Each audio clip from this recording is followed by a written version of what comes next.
We got him.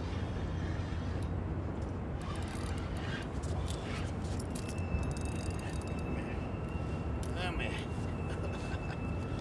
Come here, baby. Okay. Nice. Calm down, you little sucker. Go ahead and get this out of you. I'm gonna toss you back in there.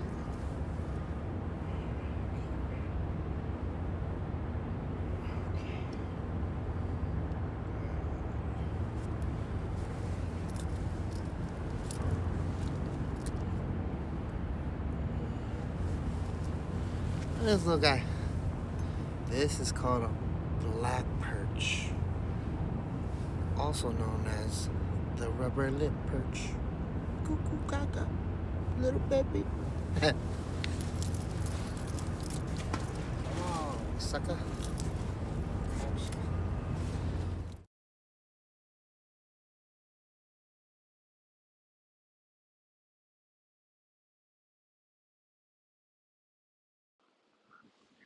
All right, guys.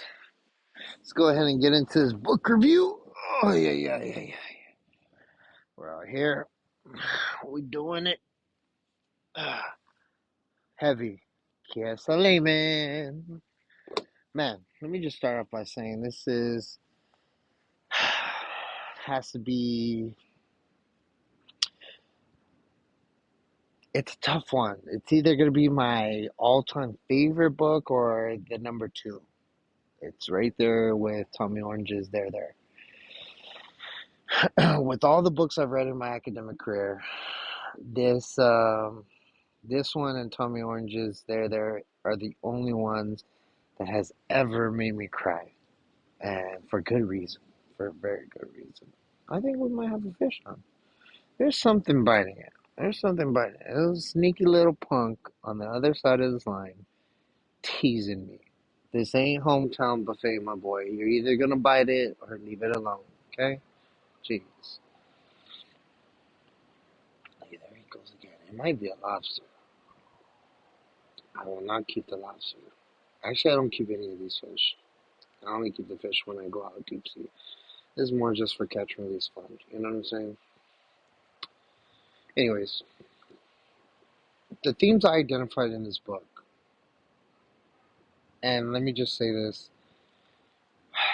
If we went through the whole book and did a theme by theme and the significance and everything, we'll be here for a long time. But this is much more than just a book review. I want to have a conversation with everybody. Like I have stated, the themes that stood out to me was toxic masculinity being one, love and abuse being another, systemic trauma slash generational trauma, and also confusion. Oh, ooh. Come here, baby. Oh no. Oh, damn, you gonna get me mad. So you're just gonna bite and tug on the line that, oh, boy, you lucky I'm on camera. You are lucky I am on camera. Let me tell you that much. You gonna just bite it like that and let it go? Mm, I see. You playing with me. You wanna make me look bad, huh? Well, let me tell you something, sucker. If it ain't gonna be an A or 100% on this book review that my wonderful professor will give me, I'm gonna get you. And that's gonna be just fine. Jeez Louise. Anyways, back to where we were. The themes that stuck out to me, right? I feel like generational trauma is the foundation for all these other things. It gives life and makes everything significant. And in my personal view, the beginning, specifically Beulah Buford's house is the most significant portion of the memoir. And I'll tell you why. However, the reason why it's the most significant is because it sets up all the significance for the other themes throughout the memoir and throughout Kiese Laymon's life. We are introduced to so much, and let's just jump into it. I'm not gonna hold you guys in a cliffhanger here. Place has memory, right? And Beulah Buford's house, the dynamics within the house, there's like this own like hierarchy and like conditions and all this stuff, right? And we have a division. We have the big boys and we have Layman, Dougie, and Layla. And man, you know, I'm not talking about Layman's mother yet for good reason. Stick with me here. Um, I believe Layla is a significant character without having to take up a large portion of the memoir. And I'll tell you why. You know, Bill Buford's house represents confusion. It represents the introduction of sexual violence. It introduces the topic to what you need to do to be accepted. You need to perform by others' standards, whether it was good or bad. Like it didn't matter. This is the only way you're gonna be loved. This is the only way you're gonna be accepted. This is the only way you're gonna be part of. And the first incident of the big boys telling the younger boys, Lehman and Dougie, like, hey, you can go ahead and use the pool, hang out. Pretty much, you could be a part of us. Like, you'd be cool with us. But first, you're gonna have to put 5 socks on each hand, and you're gonna have to fight each other, beat each other up until someone wins. And that already sets something up. That says, hey, you have to meet these conditions for us to like you, for you to be accepted. And you know why that hit home with me is because big boys did that to me and my friend. You know, when the parents were wearing things like that or whatever, yeah, I didn't know why at such a young age, like, why are they so entertained by this? Like, I don't want to hit my friend, but I guess, and we thought it was just all funny because they were laughing, so I guess I have to laugh about it too. But in reality, like, it hurt and it sucked, you know. Um, that's significant. That's so significant in its own way. And we also see that's what the treatment for the boys, violence and acceptance. Now, for the girl, Layla, the way for acceptance is through an act of sexuality, and not normal sexuality, sexual abuse, sexual violence, right? And she had to spend alone time with the big boys with the doors closed in the room. And, unfortunately, I know what that term train means before I even read it. And for those who read it and don't know what it is, like, fortunately, you don't know this, right? Because of my cultural capital is why I know about that. And man, when I read that, I was like, what am I reading? Like, what's going to happen? Like, no, no, no. And although she was a little older than the younger boys, like, she was still a baby, still a little girl, man, still a little girl. And, you know, in order for her to be accepted, in order for her to take part in things, like, you pretty much have to get sexually abused by us and endure this violence because that's your job as that's what your job will be as a woman, you know, the Black American woman. And I think Kiesa did something special in this section of the book because like we're reading his memoir, the Black American man's experience, right? Hey, no, we're not. We're reading about the Black American experience, and that involves women. Like the women actually are shown to be such much more like to they actually experience much more oppression, much more violence, much more trauma, and it coins that one sentence, and I'm gonna paraphrase it. It's when they're talking about the train and Layman's trying to figure out like what's going on. He's hearing the squeaks in the bed and the moans and this and that. And pretty much everybody goes like, "You don't know what a train is, fool?" And he goes, "I know what a train is, but he didn't. We know he didn't, you know." And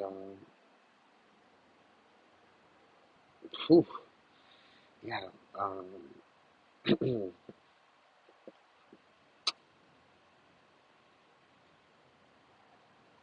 he he has to like try to navigate through that, and it's just pure confusion, and he's a little boy too. We have to keep in mind about that. He's a little boy, and then the sentence comes up saying like the big boys taught the big boys, who taught the big boys, who taught the other big boys that we can do anything to black women because they can take it, and pretty much that's what they're meant to do. They're meant to be able to handle everything, no matter what we did to them. Like they're gonna be okay. Paraphrase. I'm paraphrasing that section, and that section hit like a ton of bricks. Let me tell you. Oh, that part hit right because like that's the reality of what systemic trauma does. You know, we know that because of the experiences told through this memoir and many other great novels, fiction and nonfiction of Black American literature, that the amount of repression that has just been rooted into the Black community of America, like it's terrible, it's horrible, it's unfathomable, and this is a result of it. Boys who taught the other boys who taught them other boys.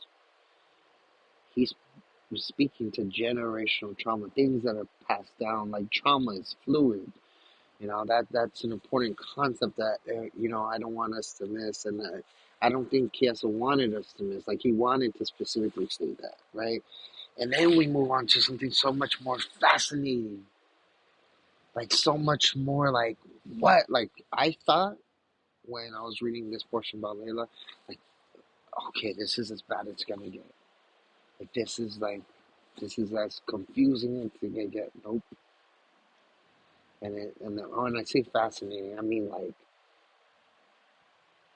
it shatters the ground as you're reading it, and it shattered the ground, and it just sunk me even deeper, even deeper. I'm even like sad, more sad, and it's just like all these things, right? And he is back at Beulah Beaufort's house, and when he's describing this, like I feel like his eyes are my eyes. I'm walking down a hall, and he's trying to find Dougie, his friend, and no one's in this room. And he sees the other door open, and he looks into the door, and he just sees swimming trunks at the ankles of the big boy standing up, and Dougie on his knees with his hands behind his back and his tongue out, about to, he was performing oral sex on the older boy. And being you know, like all of these things hit. And that's why I'm saying, like, the Black American experience is not universal. And this is what that memoir exactly represents. It is not a universal story. Each narrative, each memoir, each novel has its own significance and its own value because it tells, it rewind, it recorrects previous history. It recorrects the thoughts of universal oppression and what it might mean to be a Black American living throughout the South, the West, the East, the North of America, right? And I thought that was like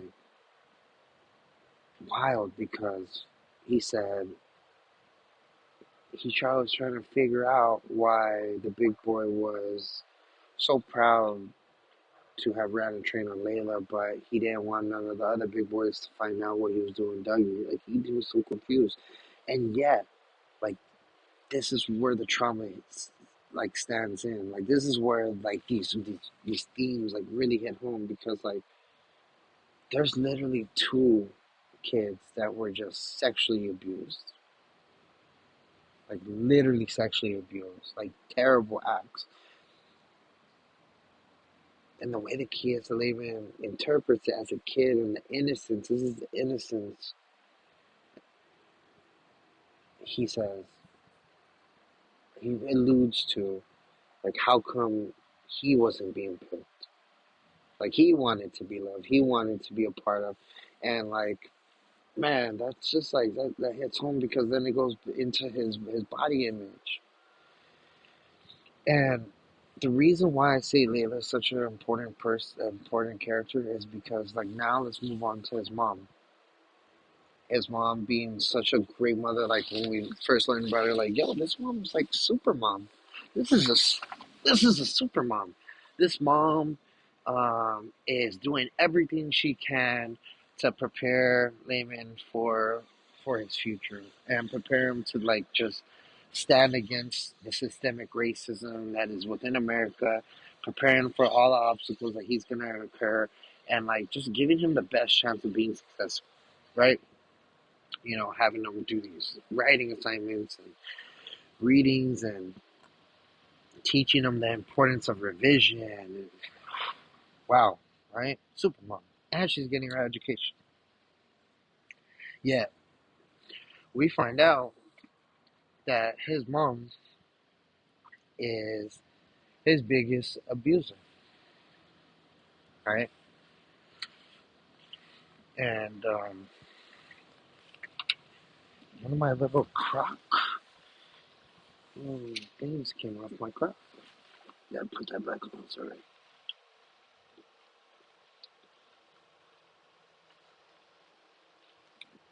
Yeah, got it. And what's interesting about that is like she's the Black American woman. Layla is the Black American girl, and we kind of like I don't want to say it's duality, but I would like to see it as like the before and after. And why do I say that? Well, after the scene of Dougie and the confusion that happens and the big boy runs off, like Layman's just waiting for his mom to come get him. Just waiting for his mom to come get him. And before he had been dropped off that day, he knew that although she gave him other excuses, like he knew she was going to go see Malik, her boyfriend. And that's when she had stayed to get your, like, I think she said, get your fat ass out of my car right now, right? And he goes, like he couldn't believe she said that. And he also said, like, I thought you didn't see my fat. Like, you didn't see me like that. Powerful, right? And when he gets picked up, like all this anxiety, all this confusion, like he just wants to be back with mom. He just wants to be back with mama. And um, he gets in the car, and immediately it's like, I love you. And he looks at her again, like, I said I love you. And then she snaps at him, so snaps at him, gets mad and says something, right? And As they're going home, like he notices, and this part broke me. This part broke me, and said like he saw the bruises on her face and the swollenness on her face, and specifically like vividly gave us a description saying there was a red cloud in her eye where the white should have been. Ooh, she got him beaten. She had been beaten by her boyfriend, and as a kid, he's feeling feelings of rage and violence, and he wants to kill Malik for this.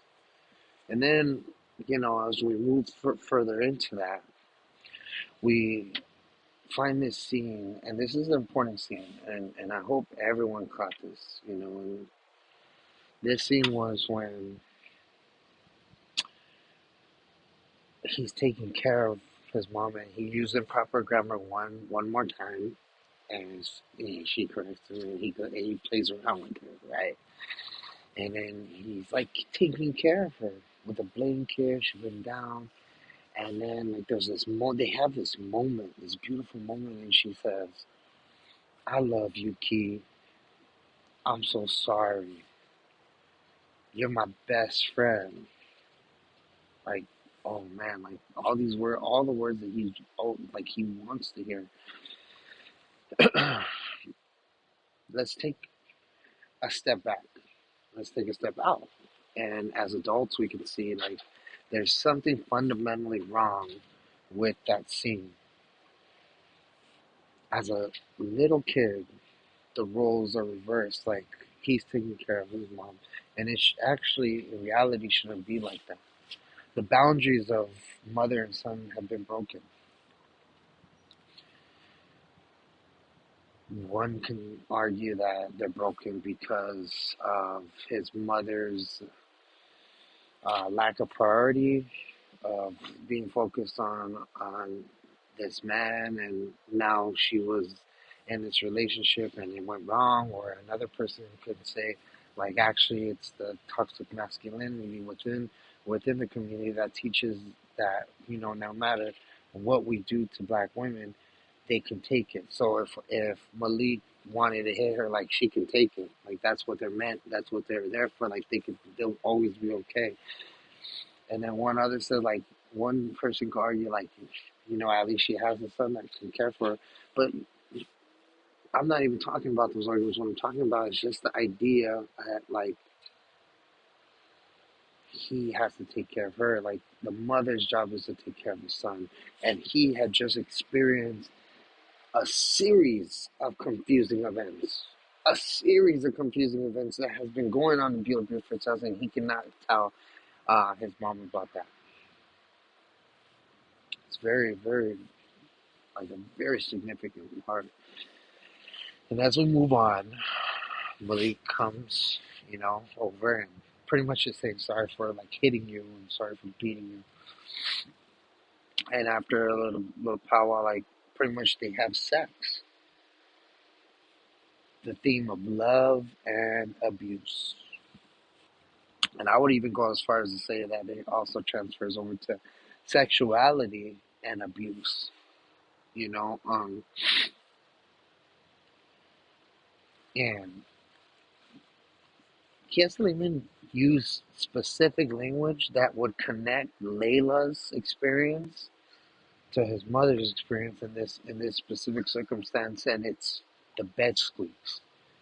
He used those specific descriptive words like the creaking and squeaking, right? And these are the sounds that he's associating with sex and love and relationship and abuse, and these things are connected through these sounds, right? Because he mentioned that when Malik's over and he's talking with, or he's having sex with the mother, and that's going on, right? So like these themes of the love and abuse, confusion, the toxic masculinity, like we also see that the Black American woman experience is something in conversation too, because you cannot have the Black American male experience without the woman's experience, the female's experience, right?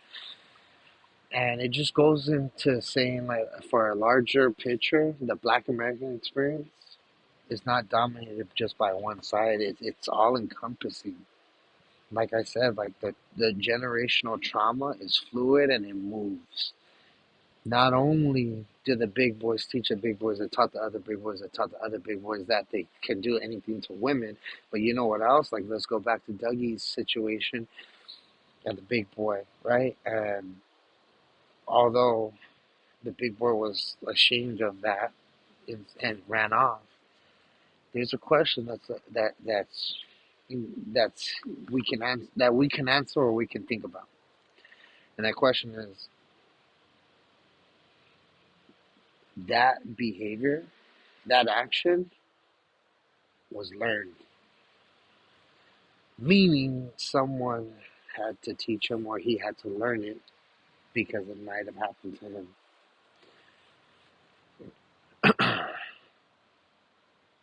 So you think about it too, and it's like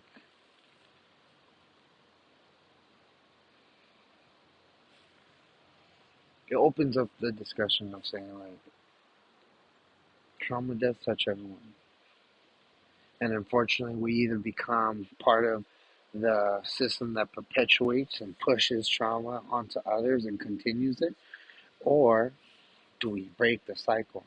And Kiese Laymon reflects back, and this is all to his mother, and his mother helps him with this idea, the act of revision. Not only his papers, but this memoir is a direct example of revising your life, going back. Now, obviously, he can't go back into, like, physically change anything, but the act of revision or reflecting and going back, it's bringing up new understandings, and not only through his body image and through sexuality, but also coming to an understanding about his mother and the women in his community, and how, because not he didn't have to participate in the train, but because of the lack of acknowledgement and just being there and being a part of that, he was a part of the system that perpetuated and pushed it, right? I want to go ahead and end this on a happy note. The ending to me was amazing. We see, like, the dynamic changing, right? He's an adult now, and he sends money. He's a tenure, or he's a professor, right? And his mother's saying, like, this needs fixing, I need this much money, and, like, he's kind of starting to figure out, like, this is a lot of money, really don't, you know. And as he questions it, like, questions his mother, like, his mother don't want to have it. She's not having it. She don't even want to have the conversation. And then at the end, there's a conflict. So we thought,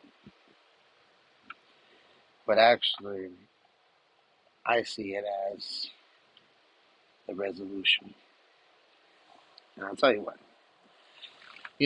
We come to this part at the end when his mother, hold on, I'm casting. 3, 2, 1, go! Hopefully I can get one with that.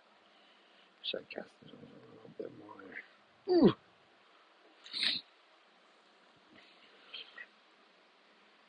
His mother pretty much is like, you abuse me. Oh.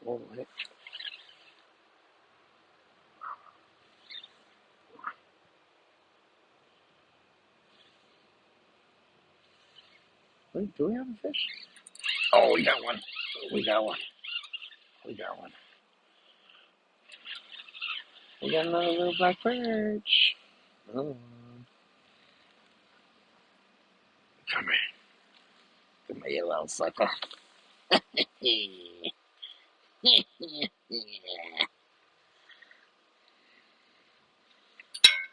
little dude.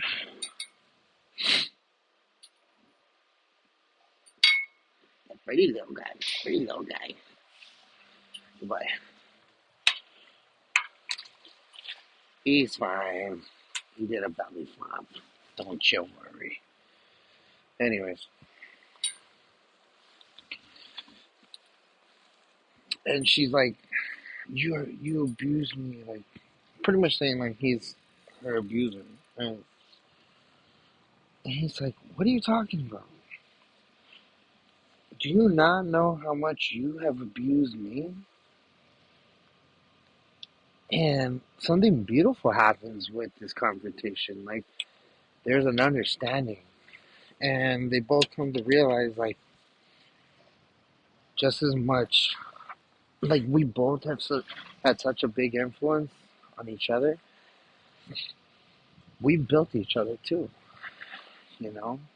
Like, we've both been part of the process. And, like, what's crazy is that his mother never saw and never internalized the fact that she was actually abusing him. Like, completely didn't know. And that's when it hit me.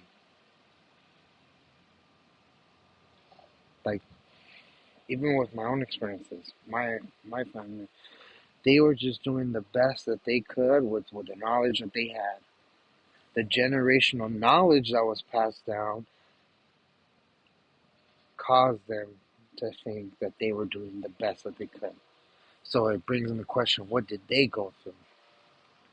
Like, what did his mother go through? We saw a little bit, we read a little bit about it, like the experiences of his mother. But like, if you really, like, we got it from the perspective of, man, from the perspective of the mother. Like, I wonder how that introspection, like the introspective thought would have been like as a mother, like knowing you don't have enough money to have all the groceries you want for your son. I wonder how it felt as a black woman that's trying to get her education, trying to raise this man, this little boy. Yet you're still a woman, and you still want to have love, and you still want to have a boyfriend, and you get beat. But then, like, you're still trying to make ends meet, and you're still trying to do this, and you're doing this, and you're trying to be the best that you can for him. I wonder how that book would read. Like, I wonder what she had to go through to even get to where she was, right? So heavy. And that's exactly what this book was. It was heavy. And I want to thank you guys for joining me for